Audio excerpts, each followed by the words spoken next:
ভবানীপুরের গুরুদ্বারায় পৌঁছেছেন মুখ্যমন্ত্রী শুভেন্দু অধিকারী।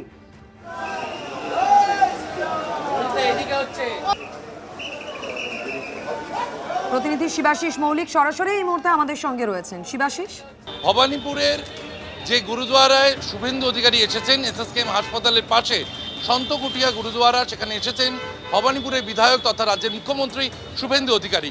শুভেন্দু অধিকারী ভবানীপুরে আমরা দেখেছি এর আগেও এই গুরুদ্বারায় তিনি কিন্তু বিরোধী দলনেতা থাকাকালীন একাধিকবার এই গুরুদ্বারায় এসেছেন। ভবানীপুরের এখন তিনি বিধায়ক। ভবানীপুরের অন্যতম জনপ্রিয় এবং গুরুত্বপূর্ণ গুরুদ্বারা এই সন্তকুটিয়া গুরুদ্বারা। অষ্টম শিখ গুরু হরেকৃষ্ণ সাহেবজির আজ জন্মতিথি।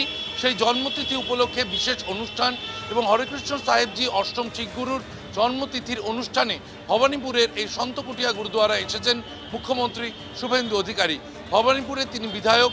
তিনি মুখ্যমন্ত্রী হওয়ার পর বা বিরোধী দলনেতা থাকাকালীন ভবানীপুর এলাকায় রাজ্যের বিভিন্ন জায়গায় তাকে দেখা গিয়েছে বিভিন্ন সনাতন সংস্কৃতির সাথে যুক্ত থাকা মন্দিরে, গুরুদ্বারাতে বারবার ছুটে যেতে, এবং এই গুরুদ্বারাতেও একাধিকবার এসেছেন শুভেন্দু অধিকারী। মুখ্যমন্ত্রী হিসেবে সেই গুরুদ্বারাতেই এলেন আজকে। এই বিশেষ দিনে অষ্টম শিখ গুরুর জন্মতিথির অনুষ্ঠানে আজ এই সন্তকুটিয়া গুরুদ্বারায় এসে পৌঁছেছেন মুখ্যমন্ত্রী শুভেন্দু অধিকারী। মাধুরী, শিবাশিস তুমি আমাদের সঙ্গে থাকো। সরাসরি আপনারা ছবি দেখতে পাচ্ছেন। মুখ্যমন্ত্রী শুভেন্দু অধিকারী ভবানীপুরের গুরুদ্বারায় পৌঁছেছেন। তিনি অষ্টম শিখ গুরুর জন্মতিথি উপলক্ষে আয়োজিত অনুষ্ঠানে উপস্থিত মুখ্যমন্ত্রী।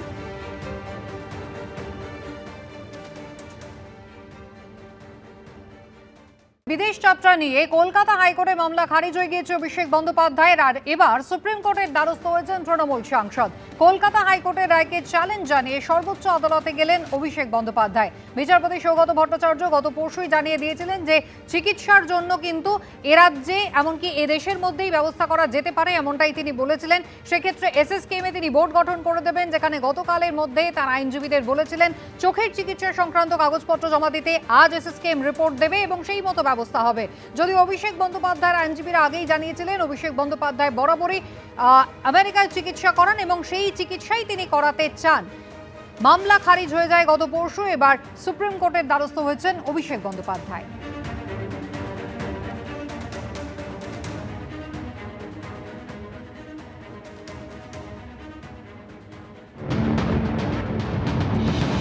সুপ্রিম কোর্ট তো ভারতবর্ষের সর্বোচ্চ আদালত, তারা গার্জিয়ান অফ দি কনস্টিটিউশন, তো সেই জন্য তারা সাংবিধানিক অধিকারকে বাঁচিয়ে রাখবেন, এটাই স্বাভাবিক।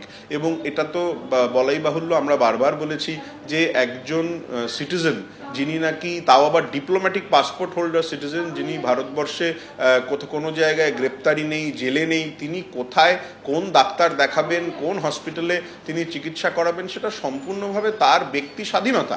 সেই ব্যক্তি স্বাধীনতায় হস্তক্ষেপ করাটা সরকারের পক্ষেও সম্ভব নয় এবং আদালতকেও তার মর্যাদা দেওয়া উচিত। সেই আশা রেখেই সুপ্রিম কোর্টে যাওয়া, সুপ্রিম কোর্ট ডিসাইড করবে। গত পরশুই আদালতে ভার্চুয়ালি উপস্থিত ছিলেন অভিষেক বন্দ্যোপাধ্যায়ের আইনজীবী। তিনি বলেন আগের পর্যায়ের চিকিৎসা যেহেতু বিদেশে হয়েছে, তাই এখন এখানে অভিষেক বন্দ্যোপাধ্যায় চিকিৎসা করাতে চাইছেন না। তখন প্রাথমিক পর্যবেক্ষণে বিচারপতি সৌগত ভট্টাচার্য বলেন, আমি এসএসকেএম হাসপাতালকে নির্দেশ দেব বিশেষজ্ঞ চিকিৎসকদের দিয়ে একটা মেডিকেল বোর্ড গঠন করার জন্য। গতকাল দুপুর 2টোয় এসএসকেএম হাসপাতালে গিয়ে চিকিৎসা সংক্রান্ত নথি তাদের দেখানোর কথা ছিল। আজ এসএসকেএম হাসপাতাল এই আদালতে তাদের রিপোর্ট পেশ করতে পারে।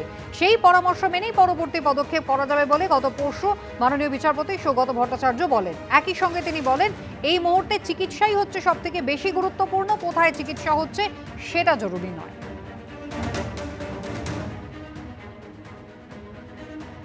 অভিষেক বন্দ্যোপাধ্যায়ের আইনজীবী সওয়াল করেন, যেখানে চিকিৎসা করিয়েছেন সেখানেই তার মক্কেল যেতে চান, তবে এসএসকেএমে তিনি যাবেন না। তখন বিচারপতি বলেন, এসএসকেএম যদি দেশের অন্য কোনো হাসপাতালে যাওয়ার পরামর্শ দেয় সেখানেও যেতে পারেন। বিচারপতি আরও বলেন, আমাদের দেশের চিকিৎসা ব্যবস্থা এখন অনেক উন্নত মানের। সুপ্রিম কোর্টের বিচারপতিরাও এখানে চিকিৎসা করান। রাজ্য সরকারের তরফেও সওয়ালে বলা হয়, এখনই অভিষেক বন্দ্যোপাধ্যায়ের বিদেশ যাওয়ার মতো আপৎকালীন পরিস্থিতি তৈরি হয়নি।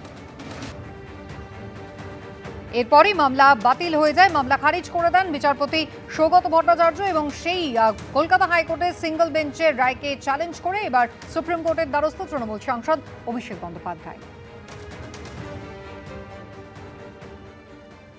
অভিষেক বন্দ্যোপাধ্যায়ের সঙ্গে বৈঠকে কি কথা হয়েছিল তা নিয়ে ফের সরব হয়েছেন মদন মিত্র। বললেন 100 ভাগের 10 ভাগ বলেছেন, 90 ভাগ এখনো বলেননি, সব কথা বলার দিন আসলে বলবেন। যদিও মদন মিত্রের দাবিকে সত্য মিথ্যা কিছু না বললেও দলের বৈঠকের কথা বাইরে বলা দুর্ভাগ্যজনক বললেন কুণাল ঘোষ। তার এই বক্তব্যের সঙ্গে সহমত পোষণ করেছেন মদন মিত্র।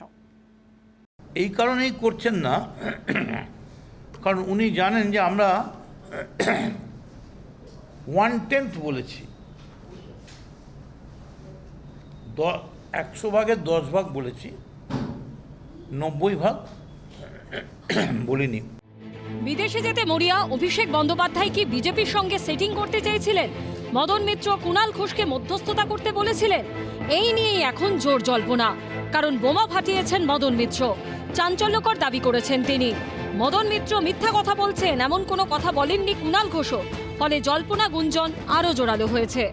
তোকে আমরা পুরো বুঝিয়ে বললাম যে তুই ছাড়লে তোর ওপর থেকে রাগটা বেরিয়ে যাবে। সবটা শুনে অভিষেক বলো, তুমি একটা কাজ করো, তুমি ওদের বলো আমার বিদেশ যাত্রার পারমিশনটা দিয়ে দিতে।